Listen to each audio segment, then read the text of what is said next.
জানিয়ে দিব এই মুহূর্তে আমাদের হাতে এসেছে বাংলাদেশের গুরুত্বপূর্ণ আপডেট সংবাদের শিরোনাম।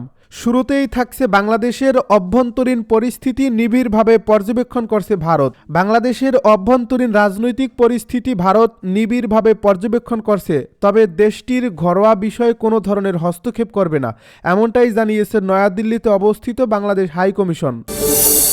এবারে জানিয়ে দিব বিমানবন্দরে শহীদ ওসমান হাদির কফিনের পাশে বিশিষ্টজন। আরও জানাবো বাংলাদেশিদের ভিসা দেওয়ার আগে সোশ্যাল মিডিয়া অ্যাকাউন্ট যাচাই করবে ভারত। এদিকে সিলেট সীমান্তে খাসিয়াদের গুলিতে 2 বাংলাদেশি নিহত।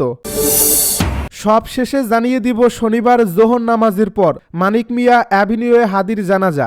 এতক্ষণ শুনছিলেন হাতে থাকা আপডেট সংবাদের শিরোনাম, এবারে বিস্তারিত। তবে তার আগে অনুরোধ রইল ভিডিওটিতে একটি লাইক এবং কমেন্ট করে জানিয়ে দিন ভিডিও সম্পর্কে আপনার মূল্যবান মতামত। আরও জানিয়ে দিন ভিডিওটি কোথা থেকে দেখছেন বা কোন জেলা থেকে দেখছেন। বাংলাদেশের অভ্যন্তরীণ পরিস্থিতি নিবিড়ভাবে পর্যবেক্ষণ করছে ভারত।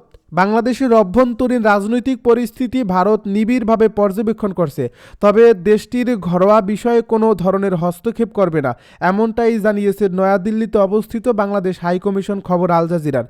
এক বিবৃতিতে ভারতীয় হাইকমিশনের মুখপাত্র বলেন, ভারত ও বাংলাদেশের ঊর্ধ্বতন কর্মকর্তারা সচেতন যে বাংলাদেশের অভ্যন্তরীণ পরিস্থিতি এখনও পরিবর্তনশীল ও বিকাশমান। এ কারণে বিষয়টি গভীর ও নিরপেক্ষভাবে বিশ্লেষণের প্রয়োজন রয়েছে।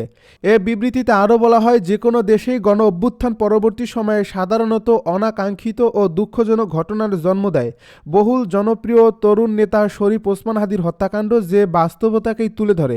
বাংলাদেশ হাইকমিশন স্পষ্ট করে জানায়, ভারত প্রতিবেশী দেশ হিসেবে বাংলাদেশের সাম্প্রতিক ঘটনা প্রবাহের দিকে দৃষ্টি রাখছে, তবে বাংলাদেশের রাজনৈতিক প্রক্রিয়ায় তারা হস্তক্ষেপ করে না। উল্লেখ্য, সাম্প্রতিক বিক্ষোভে অংশ নেওয়া কিছু আন্দোলনকারী অভিযোগ করেছেন, ভারতের ভূখণ্ডে বাংলাদেশের আগের সরকারের কয়েকজন সদস্য আশ্রয় নিয়েছেন। তাদের মধ্যে দণ্ডপ্রাপ্ত সাবেক প্রধানমন্ত্রী শেখ হাসিনার নামও উল্লেখ করা হয়েছে। এ নিয়ে তারা ক্ষোভে ফুঁসছেন। বিমানবন্দরে শহীদ ওসমান হাদির কফিনের পাশে বিশিষ্টজন। চিকিৎসাধীন অবস্থায় সিঙ্গাপুরে মারা যাওয়া শহীদ ওসমান হাদির মরদেহ বহনকারী ফ্লাইট দেশে পৌঁছেছে। আজ শুক্রবার সন্ধ্যা 5টা 48 হাদির মরদেহ বহনকারী বিমান Bangladesh airlines flight BG585 Singapore থেকে ঢাকার হজরত শাহজালাল আন্তর্জাতিক বিমানবন্দরে অবতরণ করছে। এ সময় বিমানবন্দরে হাদির কফিনের পাশে গণপূর্ত উপদেষ্টা আদিলুর রহমান, জামায়াতের সেক্রেটারি জেনারেল মিয়া গোলাম পরোয়ার, বিএনপির স্থায়ী কমিটির সদস্য সালাউদ্দিন আহমেদ, আমার দেশ সম্পাদক মাহমুদুর রহমান, এনসিপির সদস্য সচিব আক্তার হোসেন, মুখ্য সংগঠক হাসনাত আবদুল্লাহ, বিএনপির ভারপ্রাপ্ত চেয়ারম্যানের উপদেষ্টা মাহাদি আমিন, ডাকসুরের ভিপি সাদিক কায়েম ও ইনকিলাব মঞ্চের নেতারা দেখা গেছে। বাংলাদেশিদের ভিসা দেওয়ার আগে সোশ্যাল মিডিয়া অ্যাকাউন্ট যাচাই করবে এবারে ভারত। ভারত সরকার বাংলাদেশি নাগরিকদের ভিসা দেওয়ার আগে আবেদনকারীদের সোশ্যাল মিডিয়া কার্যক্রম যাচাইয়ের সিদ্ধান্ত নিয়েছে। মার্কিন ভিসা নীতির আদলে এই যাচাই প্রক্রিয়ায় অন্তত গত 5 বছরের সোশ্যাল মিডিয়া অ্যাকাউন্ট পর্যবেক্ষণ করা হবে, তবে এই নিয়ম মূলত 18 থেকে 60 বছর বয়সী আবেদনকারীদের ক্ষেত্রে প্রযোজ্য হবে। অপ্রাপ্তবয়স্ক ও প্রবীণ আবেদনকারীরা এক্ষেত্রে ছাড় পাবেন। ভারতের পররাষ্ট্র মন্ত্রণালয়ের এক শীর্ষ কর্মকর্তা জানিয়েছেন, দেশের স্বার্থ ও নিরাপত্তার কারণে যারা প্রকাশ্যে ভারত বিরোধী মন্তব্য, পোস্ট বা প্রচারণা চালান তাদের ভিসা না দেওয়াই যুক্তিসঙ্গত। আগে এ ধরনের যাচাই কেবল কিছু বিচ্ছিন্ন ক্ষেত্রে প্রয়োগ করা হতো, তবে এখন থেকে এটি নিয়মিত প্রক্রিয়ার অংশ হিসেবে কার্যকর করা হবে।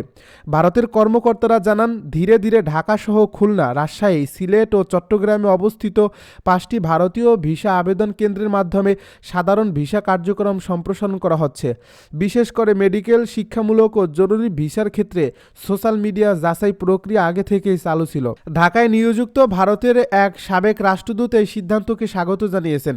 তিনি বলেন, বাংলাদেশে বসে যারা নিয়মিত ভারত বিরোধী বক্তব্য ও সমালোচনায় যুক্ত থাকেন তাদের শনাক্ত করার কার্যকর মাধ্যম হিসেবে সোশ্যাল মিডিয়া যাচাই গুরুত্বপূর্ণ ভূমিকা রাখতে পারে।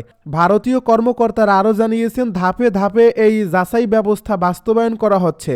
এর লক্ষ্যে প্রযুক্তিগত সক্ষমতা ও জনবল বাড়ানো হচ্ছে, তবে এ বিষয়ে এখনও আনুষ্ঠানিক কোনো ঘোষণা দেওয়া হয়নি। সিলেট সীমান্তে খাসিয়াদের গুলিতে 2 বাংলাদেশি নিহত।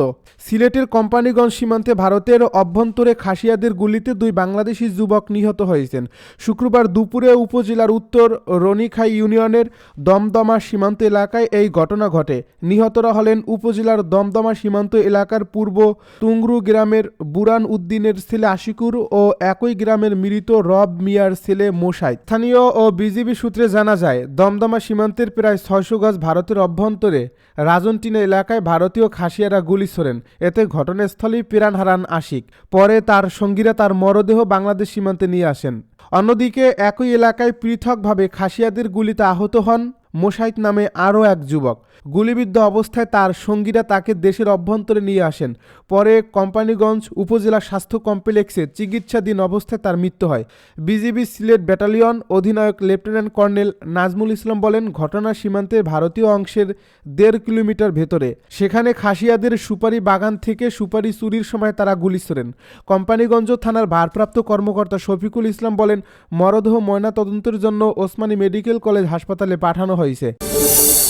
শনিবার জোহর নামাজের পর মানিক মিয়া অ্যাভিনিউয়ে হাদির জানাজা। ইনকিলাব মঞ্চের মুখপাত্র শরীফ ওসমান হাদির মরদেহ নিয়ে বিমান বাংলাদেশ এয়ারলাইন্সের ফ্লাইট BG 585 সিঙ্গাপুর থেকে ঢাকায় পৌঁছেছে।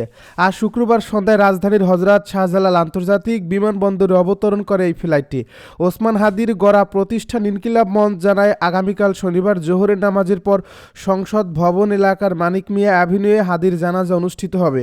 প্রধান উপদেষ্টার কার্যালয় সূত্রে জানা গেছে, আগামীকাল দুপুরে সংসদ ভবন এলাকায় শরীফ ওসমান হাদির জানাজা হবে। এদিকে সিঙ্গাপুর জেনারেল হাসপাতালে চিকিৎসাধীন শরীফ ওসমান হাদির মৃত্যুতে রাজনৈতিক অঙ্গন সহ ইনকিলাব মঞ্চের নেতাকর্মী ও সমর্থকদের মধ্যে গভীর শোকের আবহ তৈরি হয়েছে। আজ দুপুরে ইনকিলাব মঞ্চের ফেসবুক পেজে বলা হয়েছে, শহীদ ওসমান হাদিকে বহনকারী এই বিমানটি সন্ধ্যা 6টা নাগাদ হজরত শাহজালাল আন্তর্জাতিক বিমানবন্দরে অবতরণ করবে। আমাদের জুলাই জজবার প্রাণ, স্বাধীনতা, সার্বভৌমত্ব রক্ষার অকুত ভয় বীরকে গ্রহণ করতে আমরা সবাই এয়ারপোর্ট থেকে শাহবাগগামী রাস্তার 2 পাশে সুশৃঙ্খলভাবে অবস্থান গ্রহণ করব। সেখান থেকে শহীদ ওসমান হাদিকে সর্বসাধারণের সাক্ষাতের জন্য ঢাকা বিশ্ববিদ্যালয় কেন্দ্রীয় মসজিদ আনা হবে।